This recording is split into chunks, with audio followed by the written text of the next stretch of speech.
In front of me is REALME 13 and today I would like to show you how you can change apps permissions. Begin by going into Devices Settings and scrolling to hit Security and Privacy. Then scroll all the way down to hit Privacy Controls. Choose Permission Manager and then tap on one of your device's features to manage. Now select one of your apps and tap on one of those options to apply the best one for you.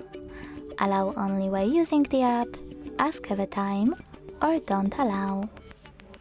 I will go with this one, so when I tap and go back, I can see that my app just gained access to this device's camera if I'm using Amazon Music.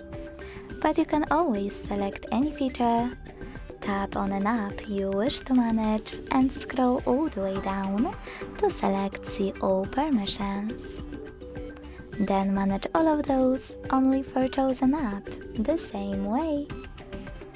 Thanks so much for watching. If you enjoyed this video, leave a like, comment and subscribe. Bye!